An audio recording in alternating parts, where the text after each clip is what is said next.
പ്രഭാളികളെ വിസ്മയത്തിൽ ആറാടിച്ചുകൊണ്ട് നിത്യഹരിത നായകനായ നസീറും യുവാക്കളുടെ ഹരമായ ജയനും തകർത്തഭിനയിച്ച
ഇതങ്ങോട്ട് കുടിച്ച് വീട്ടിലോട്ട് ചെന്ന് നന്നായിട്ട് മൂടി പൊതിച്ച് കിടന്നു. ഒന്ന് വേർക്കുമ്പോൾ ഇതങ്ങോട്ട് മാറും. ആ ഇടയ്ക്ക് ഒരു കാപ്പി ഇട്ട് തരാം അവളോട് പറ. ആ പിന്നെ ഇത്തിരി കുരുമുളകും ചെറിയ ഉള്ളിയും തുളസിയും കൂടെ ഇടിച്ച് ചായച്ചാ അതിലോട്ട് ഇടാൻ പറ. ആ ഇത് ഓർത്തോ. ആ ഡേയ്, ഇപ്പോഴത്തെ പനിക്ക് ഇതൊന്നും ശരിയാവൂല. സുന്ദര, നീ വല്ല ആശുപത്രിയിലും പോവാൻ നോക്ക്. കോലോത്ത രമണ ഇതുപോലെ കാപ്പിയും കുടിച്ച് വീട്ടിൽ കിടന്നതാ. അവസാനം 3 മാസം കിടന്ന് മെഡിക്കലില്. എടാ, ഇയാൾ ഇതൊക്കെ പറയും. മൂക്കിപ്പനി വന്ന അപ്പോഴോടും ആശുപത്രിയിലോട്ട്. ഓ ഞാൻ പറഞ്ഞതേ ഉള്ളൂ. ചായ കുടിച്ചിട്ട് മെഡിക്കലോട്ട് ചെല്ല്. ആ ഒരു കാര്യം പറയാൻ ഒക്കില്ല. അപ്പൊ തുടങ്ങും ഉപദേശം.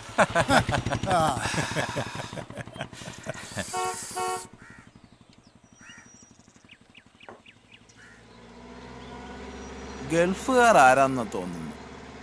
ഒരു കാറ് വരുന്നുണ്ടല്ലോ. ഇവിടെ ഗൾഫുകാരാര്? ആണയില്ല, ഗോപിയ. അവനിപ്പോ പോയല്ലേ ഉള്ളൂ. അത് ഗോവിയും ഗീവിയൊന്നുമല്ല.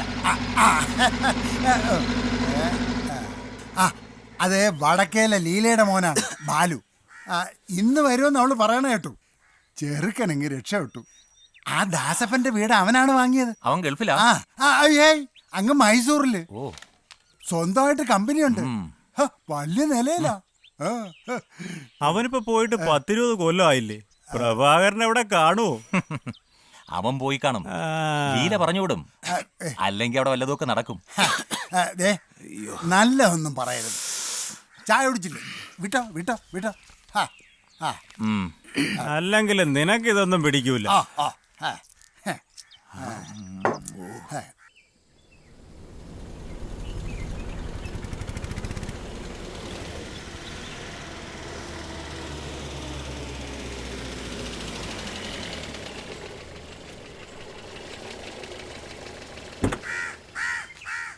ഇത് ബാലു എന്ന ബാലഗംഗാധരൻ, വടക്കതിലെ ലീലയുടെയും വാസുവിൻ്റെയും മകൻ.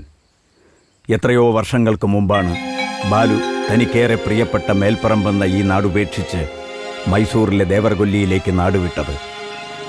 അതുവരെ ഈ ഗ്രാമവും മേൽപ്പറമ്പ് ബീന എന്ന ഈ തിയേറ്ററുമായിരുന്നു ബാലുവിൻ്റെ രാജ്യം. രാജ്യമല്ല, ലോകം തന്നെ അതായിരുന്നു. ബാലുവിനെ ഉണർത്തിയതും ഉറക്കിയതും ഈ തിയേറ്ററായിരുന്നു. ഇന്ന് എലിയും പാമ്പും ഓടി നടക്കുന്ന ഈ മണ്ണിൽ പണ്ട് നിരത്തിയിട്ട കസേരകളിലിരുന്ന് അകത്തെ തൊട്ടെടുക്കാവുന്ന ഇരുട്ടിൽ അയാൾ എന്തെല്ലാം കണ്ടിരുന്നു. നീണ്ട കുറേ വർഷങ്ങൾ. ലോകം മാറിയതുപോലെ മേൽപ്പറമ്പും ഒരുപാട് മാറിയിരിക്കുന്നു.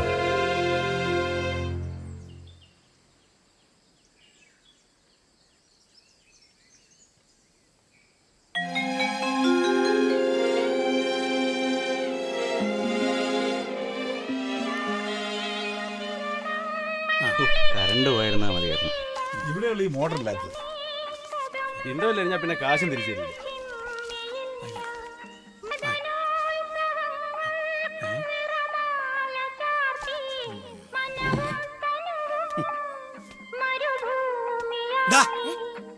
നിനക്ക് ഈ പടം തന്നെ കാണണം അല്ലേ?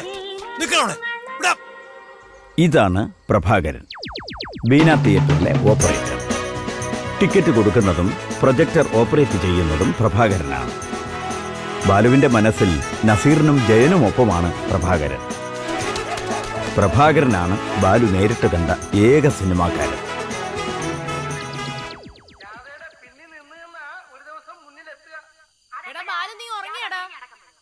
നാളെയാണ് പരീക്ഷ. അച്ഛനിങ്ങ് വരട്ടെ. മന്ത്രി ആകില്ല എന്നൊന്നും നീ വിചാരിക്കണ്ട. അങ്ങനെ ഒരു അപകടം എന്റെ നാടിന് സംഭവിച്ചാൽ അന്ന് ഞാൻ ആത്മഹത്യ ചെയ്തു. നിന്റെ ചേട്ടൻ കെട്ടിയവളെ വെട്ടിക്കൊന്നവൻ. അതിന് ഞാനെന്ത് വേണം? ആളിയുടെ പാരമ്പര്യം ഞാൻ നിലനിർത്തും. അവരുടെ ധൈര്യം നഷ്ടപ്പെട്ടു.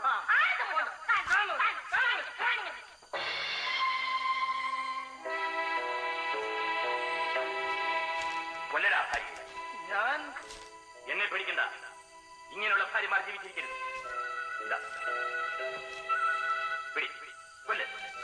ഞാൻ ദേഷ്യം കൊണ്ട് സങ്കടം കൊണ്ട് ആരെയും കൊല്ലില്ല. ദേഷ്യവും വെറുപ്പും തന്നെ വേണം അതിന്. ഇപ്പോൾ നിനക്ക് ആവശ്യമുണ്ട്. എന്റെ പെങ്ങളാണെങ്കിലും വാര്യം പറമ്പിലെ രാജശേഖര വാര്യരുടെ ആദ്യ ഭാര്യയിലെ മകനാണ് അഗ്രികൾച്ചർ ഓഫീസറായ ജയചന്ദ്രൻ.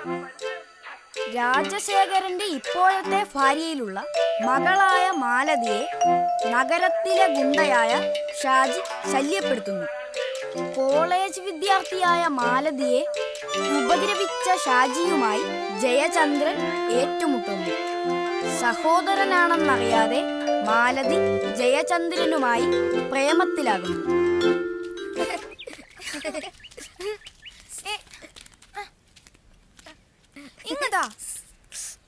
ഭഗവാൻ കാലുമാറുന്നു.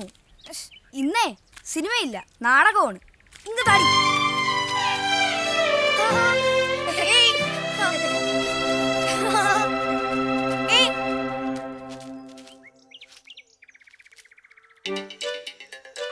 നീ കൊട്ടകയെന്ന് സിനിമ കണ്ടിട്ടുണ്ടോ?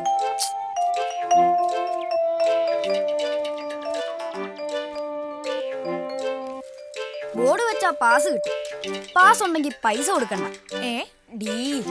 ഈ തടി വെച്ച് സ്ലേറ്റ് ഉണ്ടാക്കുന്ന പോലെ വലുതായിട്ടുണ്ടാക്കി ചാക്കടിച്ചാ മതി. എന്നിട്ട് അതില് പോസ്റ്റർ കൂട്ടണം. രായപ്പമ്മന്റെ കടയിലെ പോസ്റ്റർ നീ കണ്ടിട്ടില്ലേ? നീ എല്ലാ സിനിമയും കാണൂ? എല്ലാ സിനിമയും കാണൂല. അച്ഛൻ വരുമ്പോ സിനിമയ്ക്ക് കൊണ്ടുപോകും. ശശിമാമൻ വരുമ്പോഴും പോവും. പക്ഷേ എല്ലാ സിനിമയും ഞാൻ കേക്കും. നിനക്ക് സിനിമ കാണണോ? വാ, ഞാൻ കാണിച്ചു തരാം.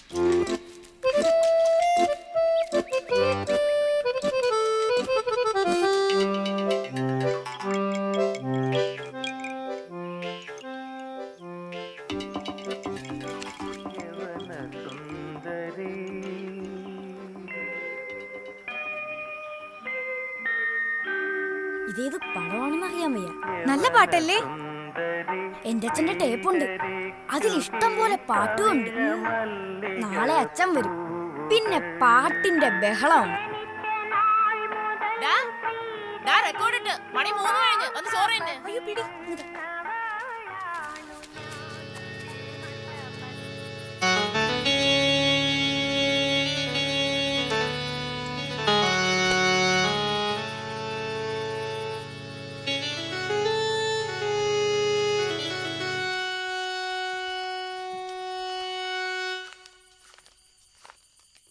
ബാലു എന്റെ കൂടെ വരുന്നോടാ നീ? അവിടെ സിനിമ കൊട്ടൊക്കെ ഉണ്ടോ? അവനെ അങ്ങ് കൊണ്ടുപോയാലും മതി. മാർക്ക് കിട്ടിയ കാര്യം പറയട്ടെടാ അച്ഛനോട്. പഠിച്ചില്ലെങ്കിൽ ഞാനും കൊണ്ടുപോകും. അവൻ പഠിച്ചോളും. പഠിച്ചോളാൻ വയ്യാത്തോണ്ടല്ല പുസ്തകം പൊതിയുന്നത്. അത് സിനിമയുടെ പേപ്പറാണ്. അത് നോക്കി ഇരിക്കാലോ. നമുക്ക് നാളെ സിനിമയ്ക്ക് പോണ്ടേടാ. എങ്കിൽ നീ വിളക്കണച്ച് കിടന്നോ. വാ.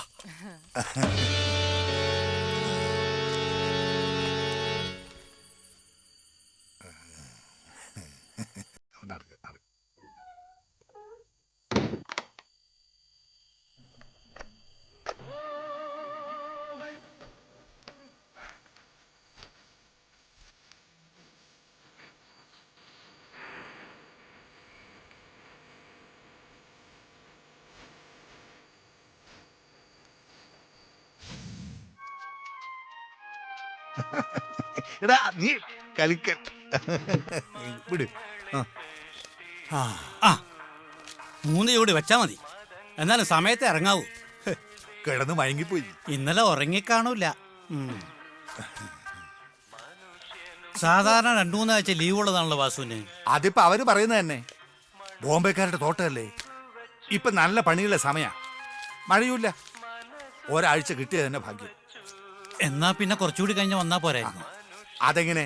ഇവളല്ലേ ആള്, ഓരോന്ന് പറഞ്ഞ് കത്തിടും. എനിക്കിങ്ങോട്ട് കത്തിടാൻ പറ്റുമോ?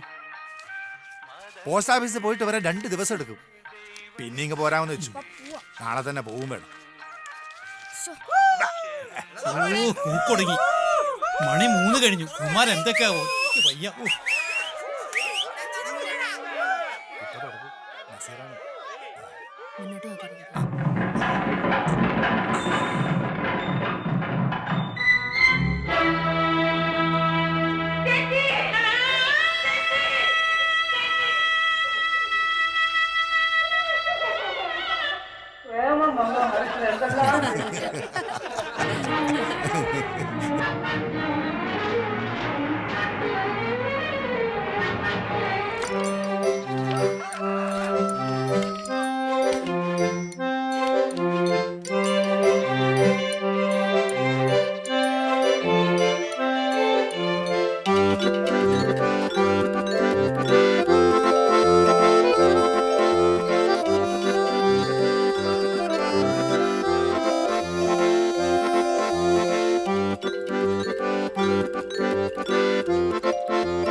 നിനക്ക് വേറെ പണിയൊന്നുമില്ലടാ.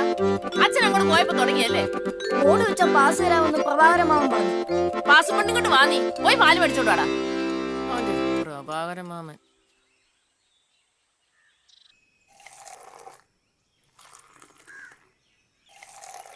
5-6 ചായക്കുള്ള പാലേ ഉള്ളൂ. നീ കുറച്ചേരം നില്ലേ, ആരെങ്കിലും ഇപ്പം കൊണ്ടുവരും. ആ വാസുചേട്ടൻ പോയാടാ? ഓ ഹാ, അവൻ ഇത്തവണ നേരത്തെ പോയി. അല്ല ആരത്? വെള്ളിയാഴ്ച അല്ലേ, പെട്ടിയെടുക്കാൻ പോയതാ. വന്നില്ല. ഇനി 1 മണിക്കുള്ള ആർക്കൈവ് ബസ്സിലെ കാണും. ആ പുതിയ പടം ഏതാ?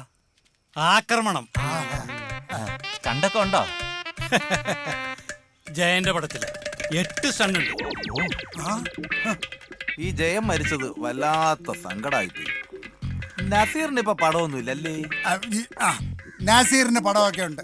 ആ ഈ ജയം പട്ടാളക്കാരനായിരുന്ന? വേറെ ഏതാണ്ടായിരുന്നല്ലോ പേര്. എയർഫോഴ്സിലായിരുന്നു. പേര് കൃഷ്ണൻ നായർ. ഓ നായരാ, എയർഫോഴ്സിലായോണ്ടായിരിക്കും സ്റ്റണ്ടിന് ഇത്ര ഒറിജിനാലിറ്റി. അപ്പൊ മധുവിന് എന്താ ജോലി ഉണ്ടായിരുന്നില്ലേ? പിന്നെ കോളേജിൽ സാറായിരുന്നു. ഓ നീ ഇതൊക്കെ എങ്ങനെ അറിയണ പ്രകാര? സിനിമ വിടുന്ന ആളല്ലേ, അവരിതൊക്കെ അറിയും അല്ലേ? ഇനി ഇപ്പൊ ടിക്കറ്റ് കൊണ്ടുപോയി സീല് വെക്കണം. പഞ്ചായത്താനും റപ്പൊക്കെ കണക്കാ. ഒന്ന് തെറ്റിയ എല്ലാ അവതാളത്തിലാവും. അട്ടെ ആ ശരി.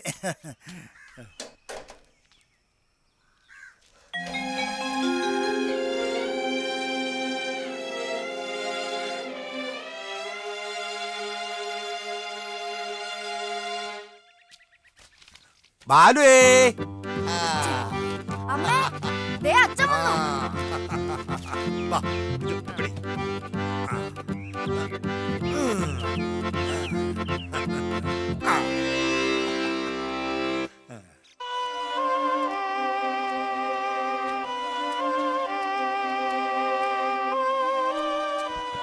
അത്തവണ നാട്ടിൽ വന്ന വാസു ലീവ് കഴിഞ്ഞു പോകുമ്പോൾ ഭാര്യയെയും മകനെയും ദേവർകൊല്ലിയിലേക്ക് ഒപ്പം കൂട്ടി.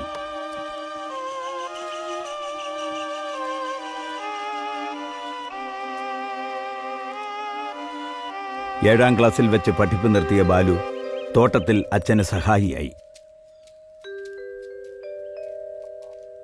ബാലുവിന് 19 വയസ്സുള്ളപ്പോൾ വാസു കാപ്പിത്തോട്ടത്തിൽ വെച്ച് പാമ്പുകടിയേറ്റു മരിച്ചു.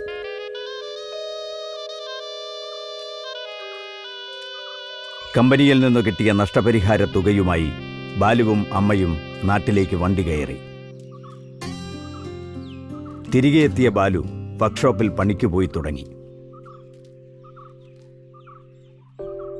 സത്യന്റെയും നസീറിന്റെയും ജയന്റെയും കാലം കഴിഞ്ഞ് മമ്മൂട്ടിയും മോഹൻലാലും തിയേറ്ററുകളിൽ കത്തി നിൽക്കുന്ന കാലം. വീടുകളിൽ ടെലിവിഷൻ വന്നു. ശനിയാഴ്ച വരുന്ന പഴയ മലയാള സിനിമകൾ കാണാൻ ബാലുവും വീട്ടിലൊരു TV വാങ്ങി.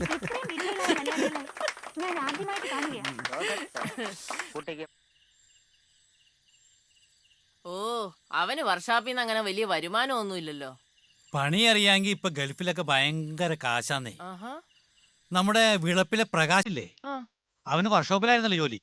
അവൻ ഗൾഫിൽ പോയിട്ട് എന്താ കാശുണ്ടാക്കിയ? 3-4 കാറ്, 2-3 വീട്. ഭയങ്കര സ്ഥിതിയിലവൻ. ഓ, അതിന് വിസയ്ക്ക് നല്ല കാശ് കൊടുക്കണ്ടേ? അതൊന്നും സാരമില്ലെന്നേ, നമുക്ക് ശരിയാക്ക. ചേട്ടനോ എന്തു പറ്റി? ഇന്ന് പോയില്ലേ? ഷോ ഉണ്ടല്ലോ. ഇനി സെക്കൻഡ് ഷോക്ക് ടിക്കറ്റ് കൊടുക്കാൻ പോയാൽ മതി. ഇപ്പൊ മെഷീൻ ഓടിക്കണ ഞാനല്ല, ടൗണിൽ നിന്ന് ഒരുത്തം വന്നിട്ടുണ്ട്. പുതിയ മെഷീനാ. മുതലാളി സിംഗപ്പൂരിൽ നിന്ന് എന്തോ വരുത്തിയതാ. ചേട്ടൻ അതിന്റെ പണി പിടിച്ചു. ഓ, എനിക്കങ്ങ് വയ്യ. ഈ ടിക്കറ്റ് കൊടുപ്പ് മതി. എടാ, അതാടാ സുഖം. നീ പഠിക്കണമെങ്കിൽ പഠിച്ചോ. നിനക്കവിടെ നിൽക്കാടാ. പഠിപ്പിക്കാമെങ്കിൽ ഞാൻ റെഡി. വേണ്ടടാ, ശമ്പളം കുറവാണ്. നീ ആ പുതിയ പടം കണ്ട? ഓ, ഇന്നലെ കണ്ട്. എനിക്ക് അത്ര പിടിച്ചില്ല. ഇവന് രജനീകാന്തിനെ പിടിക്കൂ. ചോറെടുക്കട്ടെ നിനക്ക്? ഞാനൊന്ന് കുളിക്കട്ടെ. ഓ, ഷോ തുടങ്ങാറായി. എന്നാ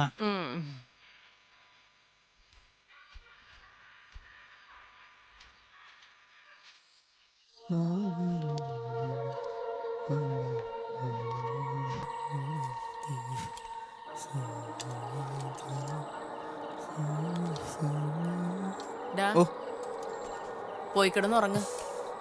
സെക്കൻഡ് ഷോ കഴിയാറായി. ഞാൻ കിടന്നോളാം. അമ്മ പോയി കിടന്നു. നല്ല കാറ്റുണ്ട് ഇവിടെ.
ദൈവമേ, എന്റെ അമ്മോ!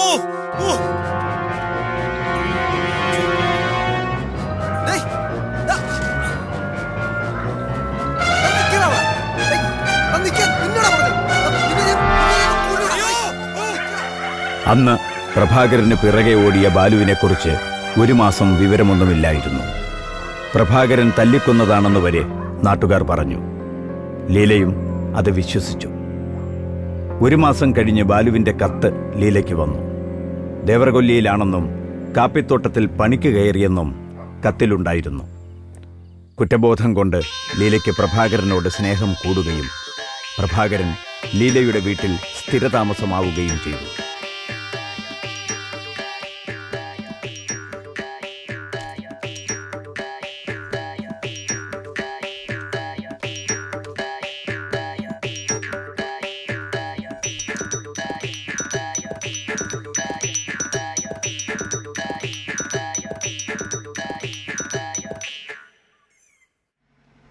അങ്ങനെയിരിക്കെയാണ് ദേവരകൊല്ലിയിൽ വെച്ച് ഭൂട്ടാൻ ലോട്ടറി അടിച്ച് ലക്ഷപ്രഭുവായ ബാലു വർഷങ്ങൾക്ക് ശേഷം നാട്ടിലേക്ക് മടങ്ങിയെത്തുന്നത്. ആ വരവിന് ഒരു ലക്ഷ്യമുണ്ടായിരുന്നു.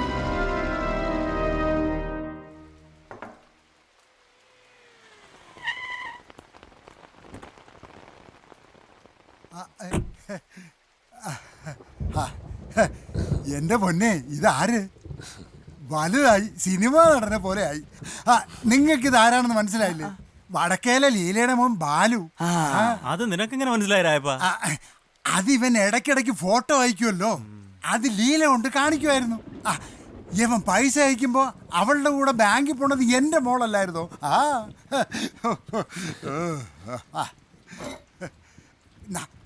ഇരി.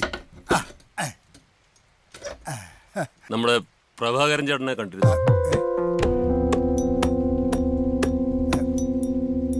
ഇങ്ങോട്ട് തന്നെ വന്നോ? എവിടെ പോയാൽ കാണാൻ പറ്റും? ഇങ്ങോട്ടൊന്നും വരാറില്ലേ? അത് വേണ്ട പോലെ, അവനൊരു പാവ. നീ അത് മറന്നു കള. അല്ല, എനിക്ക് അങ്ങനെ ഒന്ന് കാണണം.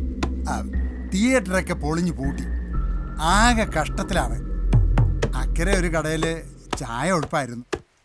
നീ പോയിട്ട് കുറച്ചാലും ഒരു വിവരവും ഇല്ലായിരുന്നല്ലോ. അന്ന് ഈ വലിയവായി പറഞ്ഞിരുന്ന നാട്ടുകാരും തിരിഞ്ഞു നോക്കില്ല നിന്റെ അമ്മയെ ഒരു സഹായത്തിന്. ഒരു പാവപ്പെട്ടവള് എങ്ങനെ ജീവിക്കുന്നു എന്ന് ആർക്കെങ്കിലും അറിയണോ? അവനായിരുന്നു ആകെ ഒരു തുണ. അതൊന്നും ഒരു തെറ്റും കുറ്റമൊന്നും അല്ല. വേണ്ട മോനെ, അരുതാത്തൊന്നും ചെയ്യരുത്.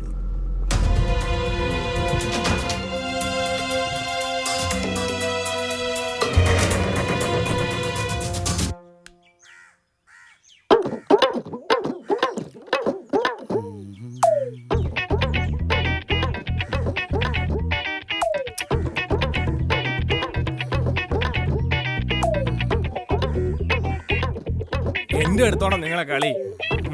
കളി കളി. നീ കള്ളക്കളി കളിച്ചോന്നൊരു സംശയമുണ്ട്. കള്ളക്കളിയാ?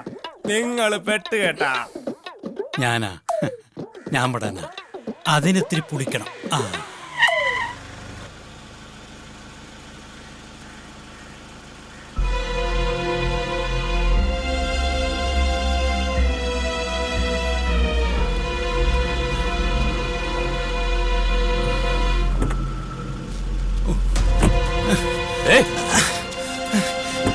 കൊന്നാലും പിടിയാറില്ല.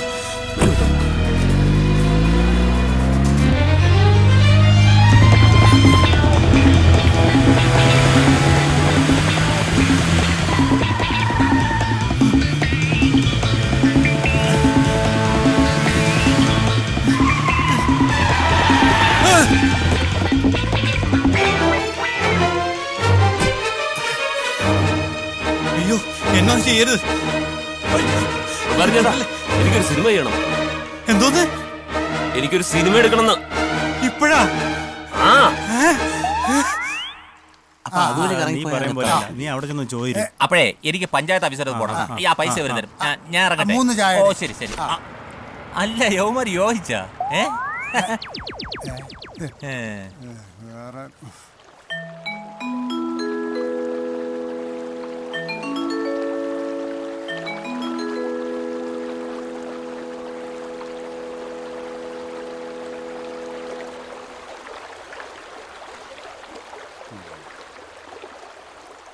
അപ്പൊ പൈസ ഒക്കെ ഷൂട്ടിംഗ് എവിടെ വെച്ച് നടത്താം?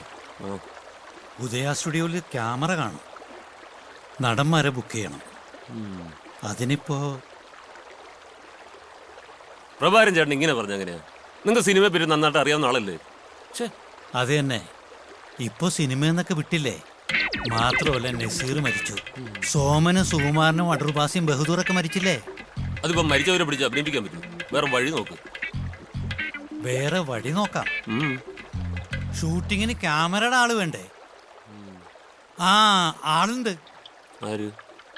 കൊച്ചു വീട്ടിലെ സുരേഷ്. അവന് ഭയങ്കര മാർക്കറ്റാണ്. ഇവിടെ കല്യാണ ഉത്സവ പരിപാടി ഒക്കെ പിടിക്കുന്നവനാ.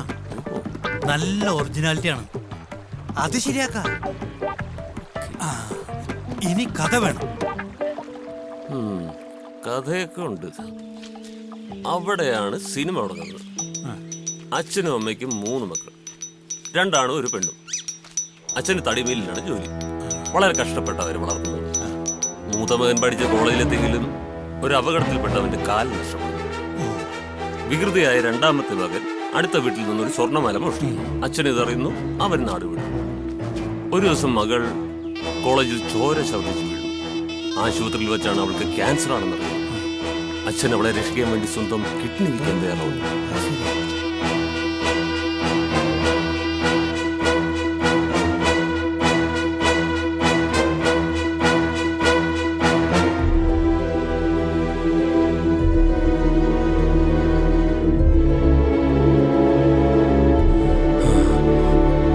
അവസാനം അവളുടെ അസുഖം മാറുന്നു. മടങ്ങിപ്പോയ മകൻ തിരിച്ചു വരുന്നു. അവസാനം അവരെല്ലാം ഒന്നിക്കുന്നു. ഇത് ഗംഭീര കഥയാണ്ട്രാ ബാലു. ഈ സമയത്ത് നമ്മുടെ പഴയ ജയം വേണം. നിന്റെ അടുത്ത് കഥ നേരത്തെ ഉണ്ട്. നീ ആള് പുലിയാണല്ലോടാ.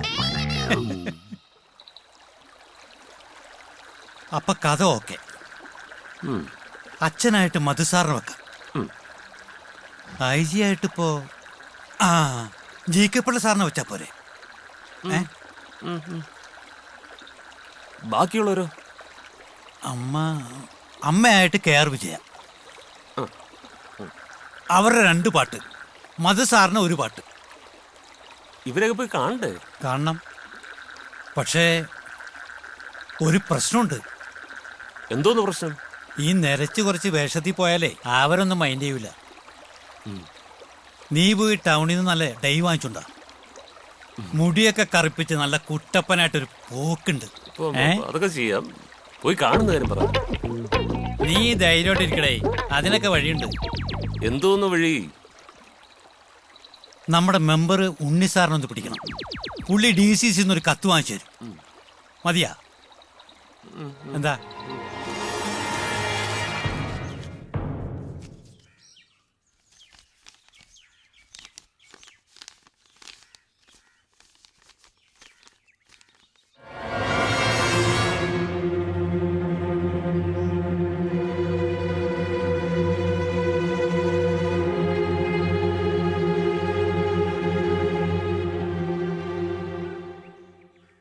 അപ്പോ അതാണ് കാര്യം.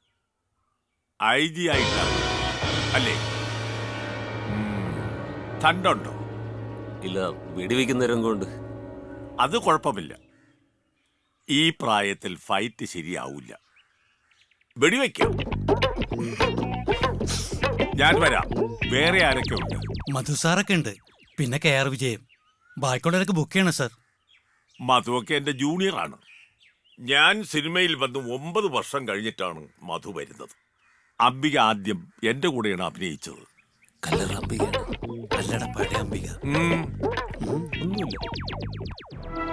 കേരളത്തിൽ അവാർഡില്ലായിരുന്ന സമയത്ത് അവാർഡ് വാങ്ങിയവനാണ് ഞാൻ. മദ്രാസ് ഫിലിം ഫാക്ടേഴ്സ് അസോസിയേഷന്റെ കൂടപ്പുറപ്പിന്. അന്നിവിടെ അവാർഡൊന്നുമില്ല. മധുസാറിന്റെ അടുത്തേക്ക് പോവാണേ, ഒരു കത്ത് കിട്ടിയിരുന്ന കൊള്ളായിരുന്നു. കത്തോ?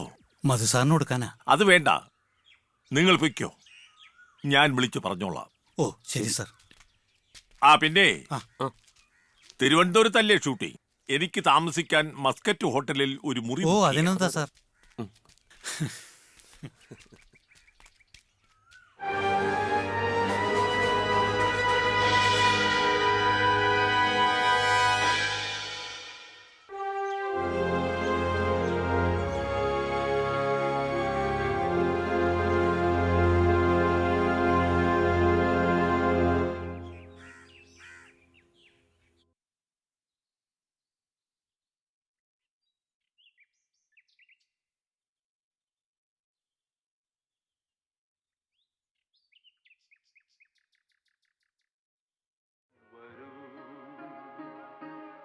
മധുരം നുള്ളി തരൂ നിന്നരുമ പൂവാടിയിൽ നീ തേടുവതാരേ ആരേ മാനസമൈനി വരൂ. സാർ നമസ്കാരം. ഇരിക്കൂ. ഇരിക്കണോ? GK പിള്ള വിളിച്ചിരുന്നു. എന്താ സിനിമയുടെ പേര്? തീപ്പൊരി. അങ്ങനെ ഒരു സിനിമ മുൻപ് വന്നിട്ടില്ല. അല്ല സാർ, അത് തേക്കനല്ല സാറേ. സാറും ശ്രീവിദ്യയും ഇതുപോലെയൊക്കെ അഭിനയിച്ച ഒരു പഴയ പടം. സ്ക്രിപ്റ്റ് വർക്കൊക്കെ കഴിഞ്ഞോ? കഴിഞ്ഞു സാർ. ആരാണ് സ്ക്രിപ്റ്റ്?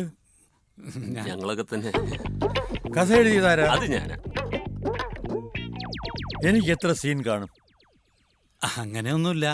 സാറിന് എത്ര സീൻ വേണമെന്ന് പറഞ്ഞാൽ തരാം സാർ. ആരാണ് സംവിധാനം? അതൊക്കെ ഒന്ന് ചോദിച്ചറിയാൻ വേണ്ടിട്ടാ സാറേ ശരിക്കും പറഞ്ഞാൽ ഞങ്ങൾ വന്നേ. എന്താ നമ്മുടെ പേര്? ബാലഗംഗാധരൻ. ബാലു എന്ന് വിളിക്കും. ജോലി? മെർക്കറയിൽ കാഡ്ബറീസിന്റെ തോട്ടത്തിലാ. ഓ, ആരാണ് ഈ സിനിമ നിർമ്മിക്കുന്നത്? ഞാൻ തന്നെ. നിങ്ങളുടെ ആരാണ് ഇദ്ദേഹം? അല്ല, എന്റെ മോനെ പോലെയാണ് സാർ. ഓ, എന്റെ മകനാ. വീട്ടിൽ ആരൊക്കെ ഉണ്ട് ബാലുവിന്? അമ്മ. വിവാഹം കഴിച്ചിട്ടില്ല. പിന്നെ സിനിമ എടുക്കാൻ തോന്നിയത്? ചേട്ടൻ സിനിമയുടെ ആളാണ്. ഓ, സിനിമയില് എന്താ ചെയ്യണേ? അല്ല, അങ്ങനെയൊന്നുമില്ല. സിനിമയില് തിയേറ്ററില് മെഷീന്റെ ഒക്കെ പണിയാ. ഞാനൊരു കാര്യം പറഞ്ഞാൽ വിഷമം തോന്നരുത്. ഈ സിനിമ നിങ്ങൾ കരുതും പോലെ അത്ര എളുപ്പമുള്ള കാര്യമൊന്നുമല്ല. മറ്റേതൊരു പണിയും പോലെ നല്ല പോലെ അറിഞ്ഞാൽ മാത്രമേ ചെയ്യാൻ പറ്റൂ. നമുക്ക് അറിഞ്ഞുകൂടാത്ത പണിക്ക് പോകരുത്. ഡ്രൈവിംഗ് അറിഞ്ഞുകൂടാത്ത ഒരാൾ ഡ്രൈവ് ചെയ്താൽ എങ്ങനെ ഇരിക്കും? ശീലമില്ലെങ്കിൽ തേങ്ങ പൊതിച്ചാലും കൈ പോകും. സിനിമ പിടിക്കേണ്ടെന്നല്ല, അതിനെക്കുറിച്ച് നല്ലപോലെ പഠിച്ചിട്ട് പിടിക്കാം. ഇപ്പോൾ ഒരു കല്യാണമൊക്കെ കഴിച്ചിട്ട് അമ്മയുമൊക്കെ ആയിട്ട് സുഖമായിട്ട് ജീവിക്കാം. നമുക്കൊരു ചായ കുടിച്ചാലോ? ആരാ അവിടെ? ശരി.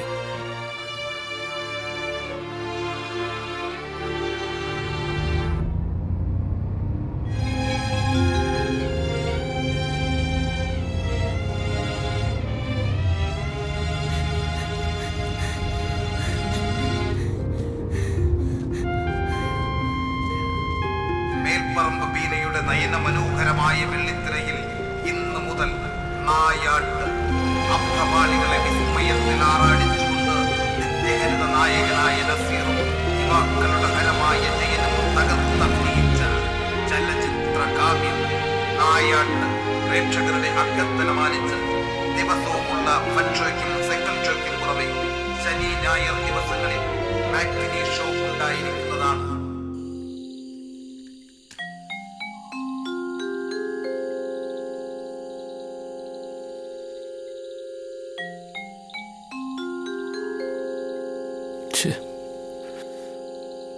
അല്ലെങ്കിൽ ഈ മധുവിനൊക്കെ കുറച്ച് അഹങ്കാരം കൂടുതലാണ്.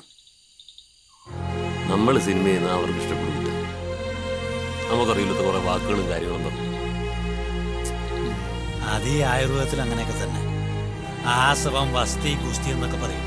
ഈ തൊട്ടാവാടയും തുളസി ഇതൊക്കെ തന്നെ സംഭവം. നീ വിഷമിക്കണ്ട.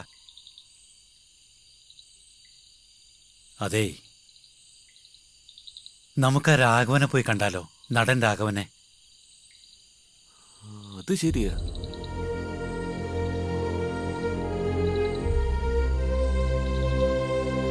ആ വിൻസെന്റ് മരിച്ചുപോയി. അല്ലെങ്കിൽ അങ്ങേരെ പോയി കാണായിരുന്നു. മധു സാർ നമുക്ക് ഒന്നുകൂടെ പോയി കണ്ടാലോ?